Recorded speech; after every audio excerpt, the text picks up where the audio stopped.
I think that it's in right order that the constituents are calling on leadership to be accountable to them. You know, the entire constituency came together to vote for one person to represent them in parliament. Um, we are aware today some of the things that your representative in parliament does for you. And so when you have needs within the constituency that you haven't seen it being addressed within the last 12 years, definitely you've got to ask questions. And I agree with them to a large extent. So, I mean, I agree with them totally. When you come into the constituency, there are about 11 public schools within the constituency. Every year, GES sends ICT teachers to these schools to teach ICT. None of these 11 public schools have a computer. In the last 12 years, what has happened? Why hasn't it been a priority to the MP to ensure that in terms of enhancing the teaching and learning of ICT within the constituency, he would also prioritize ensuring that they get computers for these schools. Until recently, when I gave about 5,000 textbooks to these schools lacked textbooks. You know, again, when you go to the three millennium schools that His Excellency John Dramani Mahama established before he left power, by the time the NDC left power in 2016, it was about 90% complete. There was a provision for an ICT center. There was a provision for a library within the building. There was a provision for toilet facilities. 8 years down the line, the schools have not been totally completed. And so the students in the school, the pupils in the school, if they have to visit the washroom, have to leave school. You know, these are more questions that everybody is asking. Beyond that as well, we know the Ministry of Roads and Highways will do roads within the constituency. We are aware and know and have the records and facts, documents to show that the Coastal Development Authority has done pavement blocks. Now, that begs the question. Beyond the projects that have been done by these central government organizations, what is the personal legacy initiatives of the MP in the constituency today? You know, it's easy for him and all his supporters to say, "Oh, why you quiet, why you quiet?" But he knows that these are things that have been done by the Ministry of Roads and Highways. Now, when you question further, they say they went to lobby for it. Okay, fine, it's good. You want to lobby for it. What is your personal legacy initiatives in the last 12 years? What has been the significant initiatives that he's done here? You go to other constituencies, some MPs have built youth and job centers, some have built libraries, some have built ICT centers, some have built community centers for their constituency.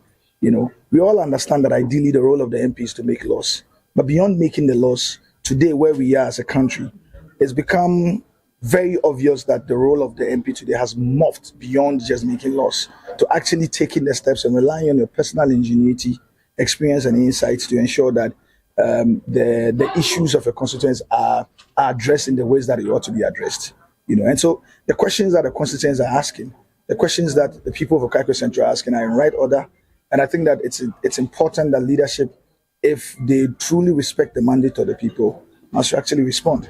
There's so many things that I've in my campaign trail and meeting and engaging with constituents I've actually had to put out or outline to them. One of it is the fact that when you come into our constituency, 80% of the people in the constituency are young people below the ages of 50 years. Two things majorly affect young people within the constituency: personal development and then jobs. This is why I think that an innovative concept such as the Okaikoi Central Youth and Job Center will be a good way to addressing the job challenges within the constituency. Again, the NDC as a party has outlined a couple of promises, national promises, the National Apprenticeship Program, the National Women's Bank. It is important that as a constituency, for anybody looking to become the MP of the constituency, you are able to come up with an idea that positions you well to take advantage of these national policies. Through the Youth and Job Center, we intend to harness the National Apprenticeship Program. We intend to use it as an avenue to mobilize, organize, identify first and foremost, mobilize and organize young people within the constituency and hand them over to the program so they can benefit from the program. Again, there are a lot more people within the constituency. Some are masters, some are madams that have the opportunity to be able to take on some of these young people and also provide them or give them that particular skill. We need to be able to identify and carry them on to the National Apprenticeship Program. Again, for the National Women's Bank, I don't think it's realistic that immediately when the bank is launched, each and every constituency will have a division. However, every constituency must also benefit from it. You know, what are the ways that we as a constituency of Okaikoi Central can take advantage and ensure that women traders within the constituency, those that are really in need of these particular funds to expand their business, really take advantage of this. Through the Youth and Job Center, we'll provide that avenue where they can access a lot more information about it, and most importantly, where it's become necessary for us to actually guarantee for them as well we will be able to do that through the office. So the Youth and Development Center, it's a multi-purpose center that would, among other things, prioritize jobs and ensure the sustainable livelihoods of the constituents. Beyond on education, there's been a number of promises that we've made so far. The thinking behind the establishment of the 3 millennium schools that we established with the constituency was to the extent that after we are done with that, we should have been able to have a community secondary school within the constituency. When you look beyond us and all the constituencies that are bordering us, almost all of them have some community secondary schools within the catchment area. So you go to Okaikoi North, for instance, there's Achimota School, there's St. John 7, that particular area. You go to Okaikoi South, for instance, there's Accra Academy, there's Kateko, there's where the Kaneshi Wesley girls serving that catchment area. We are in the middle. We are a very strong inner cities constituency. And so I think that's in order for us to by now have a community secondary school, as well as complete the 3 millennium schools that we started developing some time back. When you look within the constituency, commerce and trade is a very big thing as well. The Abeka market, since was established in the late 90s by His Excellency Jerry John Rawlings' government, hasn't undergone any revamping, any renovation. You know, the Fadama market project stalled from 2000. That is actually now even affecting the station, the bus or lorry station that has been established in Fadama, for instance. I mean, the constituents have expressed worry about it.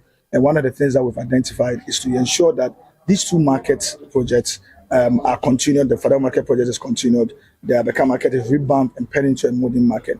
Thankfully, His Excellency John Boamah had promised a market re-enhancement program similar to the ways we saw it being executed in KJTR in Kotokraba market. And so these 2 markets have been earmarked to benefit from such initiatives. Fortunately for us, when he came into the constituency, he made a specific promise relative to that, relative to the community secondary school, relative to the markets that will be revamped and redeveloped, you know, and these are but some more of the things that we intend to do to ensure that we're able to develop and change the lives of the people. It's been 12 years of one person being at the helm, and a lot of the feedback you hear from them are essentially things that have been done by central government-based central government organizations. I mean, I think that it's time for us to have an MP who would not refer to central government projects like roads that are done by the urban roads department, like pavement blocks that are done by the Coastal Development Authority, but can actually pinpoint to things that you personally promised, outlined in your campaign, and was able to follow through with it. I think we've gotten to that particular time because the challenges in the constituency are enormous and goes beyond what has been delivered so far.